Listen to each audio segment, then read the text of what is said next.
Allah menciptakan langit dan bumi beserta makhluk hidup yang menjadi penghuninya. Dan Allah menciptakan para malaikat yang tidak pernah lalai untuk menyembah kepada Allah Subhanahu wa Ta'ala. Dan tatkala Allah menciptakan Nabi Adam yang terbuat dari tanah, para malaikat sempat bertanya kepada Allah, "Wahai Tuhan kami, untuk apa Engkau menciptakan makhluk selain kami, padahal kami selalu bertasbih, bertahmid, melakukan ibadah dan mengagungkan nama-Mu tanpa henti-hentinya.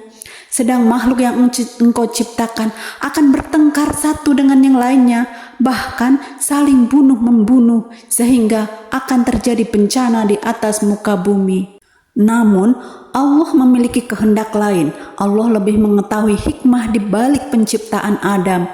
Kisah ini diabadikan dalam surat Al-Baqarah ayat 30 yang berarti, "Sesungguhnya aku mengetahui akan apa yang kamu tidak mengetahuinya."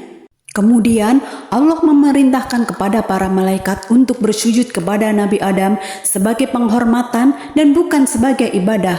Namun saat itu iblis protes. Ia merasa dirinya lebih mulia karena diciptakan dari unsur api, sedangkan Adam diciptakan dari tanah, dan iblis pun tidak mau bersujud kepada Adam. Karena kesombongan inilah Allah mengusir iblis dari surga dan melaknatnya sebagai penghuni neraka. Allah berkata kepada iblis, "Turunlah kamu dari surga karena kamu tidak sepatutnya menyombongkan diri di dalamnya. Keluarlah, sesungguhnya kamu termasuk makhluk yang hina." Tapi iblis memohon kepada Allah untuk ditangguhkan kematiannya hingga hari kebangkitan agar bisa menggoda manusia dari jalan yang lurus. Padahal sebelum diusir dari surga, Azazil mendapat tempat istimewa di tengah penduduk langit, berwajah rupawan dan mempunyai 4 sayap. Azazil menduduki beberapa langit dan biasa mendengar berita rahasia Tuhan, seperti diuraikan dalam surat Al-Jin ayat 9, yang memiliki arti, "Dan sesungguhnya kami dahulu dapat menduduki beberapa tempat di langit itu dengan mendengarkan berita-beritanya. Tetapi sekarang barang siapa yang mencoba mendengarkan seperti itu, tentu akan menjumpai panah api yang mengintainya untuk membakarnya." Segala keagungan dan pengabdian Azazil itu terjadi sebelum dia dikutuk dan berubah menjadi iblis yang menggoda umat manusia. Meskipun memiliki sejarah ibadah yang luar biasa dan melaksanakan tugas-tugas yang agung, keingkarannya terhadap perintah Allah membuatnya jatuh dari kedudukan yang mulia. Kisah ini menjadi pelajaran tentang pentingnya ketaatan dan kepatuhan, sekaligus peringatan akan risiko kesombongan dan penolakan terhadap perintah Allah Subhanahu wa Ta'ala. Menjadi iblis yang terkutuk menciptakan naratif tragis yang menggambarkan konsekuensi dari ketidaksetiaan terhadap Allah. Kisahnya mengingatkan umat manusia untuk selalu memelihara ketaatan, rendah hati, dan waspada terhadap godaan yang dapat meruntuhkan kehormatan dan kedekatan dengan Sang Pencipta.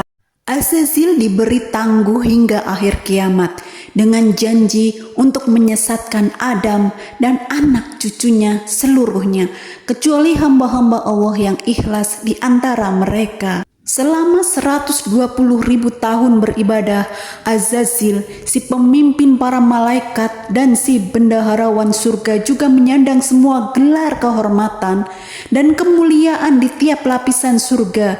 Dan selama 70.000 tahun ia menjadi penyembah Allah yang paling taat. Hanya karena kesombongannya, maka tiadalah guna ibadah yang sangat luar biasa tersebut. Kisah Azazil ini bisa jadi bahan renungan bagi kita semua. Alangkah sayangnya makhluk yang ahli ibadah ini harus mendapat kutuk karena kesombongan, merasa lebih tinggi derajatnya dari makhluk lain. Apa penyebab Azazil tak mau sujud kepada Adam? Apa karena takut lengser dari kursi kepemimpinannya? Dari kisah ini mengingatkan kita bahwa kesombongan dan ketidaktaatan dapat menyebabkan kerugian besar. Kita harus selalu menjaga diri dari godaan iblis dan berusaha menjadi hamba yang taat dan beriman kepada Allah Subhanahu wa Ta'ala.